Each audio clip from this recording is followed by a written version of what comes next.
ഇന്ന് ആറ്റുകാൽ പൊങ്കാല ദിവസമാണ്. സോ പൊങ്കാല അവിടെ പോയി ഇടാനുള്ള ഒരു കുറച്ച് ബുദ്ധിമുട്ടുണ്ട്. അമ്മയ്ക്ക് കാല് വയ്യ. സോ അതുകൊണ്ട് വീട്ടിൽ തന്നെ ഇടാൻ തീരുമാനിച്ചു. അപ്പോൾ തൊട്ടടുത്ത അമ്പലത്തിൽ ജസ്റ്റ് ഒന്ന് രാവിലെ പോയി തൊഴുതിട്ട് വരാമെന്ന് വിചാരിച്ചു. അങ്ങനെ പോയ അമ്പലമാണ് ആയിരത്തി അമ്പലം. പണി തീരാത്തൊരു അമ്പലമാണ്. പക്ഷേ ഒരുപാട് വണ്ടികൾ പുറത്ത് കാണാൻ കഴിയുന്നുണ്ട്. അപ്പോൾ നമ്മൾ ഒരു തൊഴുതിട്ട് തിരിച്ച് വന്നു. ഇനി നമ്മൾ നേരെ പോകുന്നത് വീട്ടിലേക്കാണ്. ഏകദേശം 10:30 മണിക്കാണ് ശരിക്കും പൊങ്കാല തീ കത്തിക്കുന്നത് സ്റ്റാർട്ട് ചെയ്യുന്നത്. സോ അതിന് മുമ്പ് സാധനങ്ങളൊക്കെ സെറ്റ് ചെയ്യാനുണ്ട്. സോ അടുപ്പ് കൂട്ടി ബാക്കി കാര്യങ്ങളൊക്കെ ചെയ്തുകൊണ്ടിരിക്കുകയാണ്. വീട്ടിൽ തന്നെയാണ് ചെയ്യുന്നത്, വീട്ടിൻ്റെ ഫ്രണ്ടിൽ. സോ ഇതിനിടയ്ക്ക് നമുക്ക് എന്തോ ചെയ്യണം, TV നോക്കിക്കൊണ്ടിരിക്കണം. ഏകദേശം 10:30 ആകുമ്പോൾ കറക്റ്റ് പറയണം എന്തിന് തീ കത്തിക്കാൻ. സോ ഇതാണ് എൻ്റെ ജോലി. സോ അടുപ്പിൽ തീ കത്തിച്ചവിടെ. സോ അതുകൊണ്ട് നമ്മളും കത്തിച്ച് തുടങ്ങി. ഏകദേശം ഒരു 10:37, 40 ആയി. കുറച്ച് താമസിച്ചു, എന്താ കാര്യമൊന്നും അറിയത്തില്ല. അങ്ങനെ അടുപ്പിലേക്ക് 2 പേരും തീ ഇടുകയാണ്.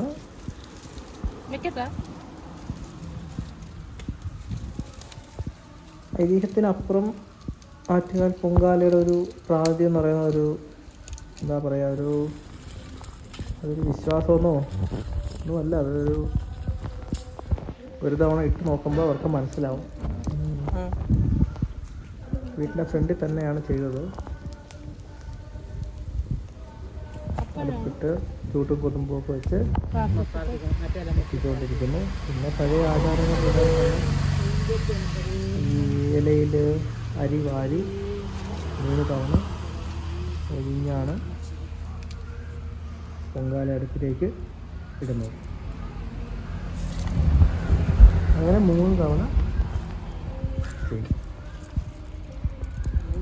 ഇത് എല്ലാവർക്കും അറിയാവുന്ന കാര്യമാണ്, ജസ്റ്റ് ഇത് പറഞ്ഞു എന്നേ ഉള്ളൂ. നല്ല വെയിലായിരുന്നു കേട്ടോ.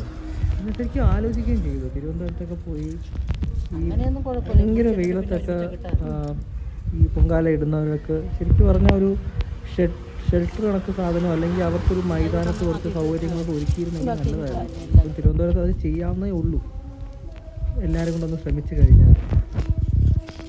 അടുത്ത തവണ ഈ ഒരു ഗവൺമെൻറ് മാറി വേറെ ഗവൺമെൻറ് വരുമെങ്കിൽ എനിക്ക് തോന്നുന്നത് എന്തായാലും ചെയ്യും. കാരണം ഈ ഗവൺമെൻറ്റിന് അങ്ങനെയുള്ള ഇതൊന്നുമില്ലല്ലോ. ഇപ്പം KSRTC തന്നെ 500 സർവീസ് എക്സ്ട്രാ അമ്മ ചെയ്തു. പക്ഷെ അതൊന്നും ഫ്രീ അല്ലായിരുന്നു.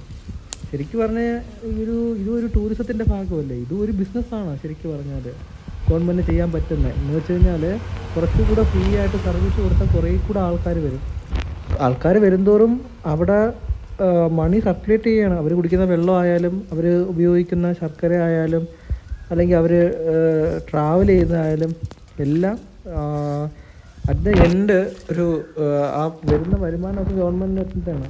അതവർ മനസ്സിലാക്കുന്നില്ല. അത് എന്ന് മനസ്സിലാക്കുന്നു അന്ന് കേരളം.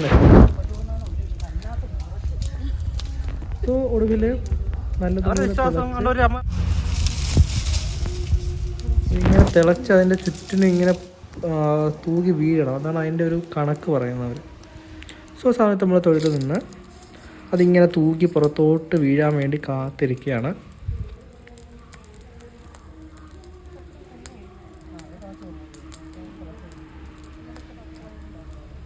ഏകദേശം വീഴാറായി. ശരിക്കും പറഞ്ഞാൽ അത് വീഴുന്നുണ്ട്. ഈ വീഡിയോയിലാണോ അടുത്ത വീഡിയോയിലാണോ എന്ന് എനിക്കറിയത്തില്ല. ശരിക്കും അത് വീഴും.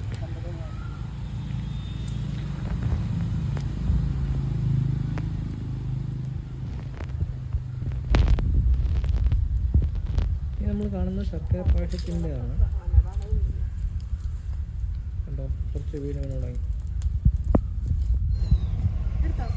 അത് കഴിഞ്ഞ് ഏകദേശമായി പിന്നെ അതിൻ്റെ ഒരുക്കങ്ങളും കാര്യങ്ങളുമായി. പക്ഷെ എൻ്റെ നോട്ടം എപ്പോഴും പായസത്തിലേക്കാണ്. ശരിക്കും പറഞ്ഞാൽ ഇൻട്രോ വീഡിയോ എന്ന രീതിയിൽ ആദ്യം എടുക്കാൻ ശ്രമിച്ചതാണ്. ജസ്റ്റ് വോയിസ് ഇല്ലാതെ ഞാൻ ജസ്റ്റ് ഒന്ന് പറയാൻ ശ്രമിച്ചത്. അതിന് അവസാനം ഇരിക്കാം ഇൻട്രോയുടെ ഒന്നും ആവശ്യം.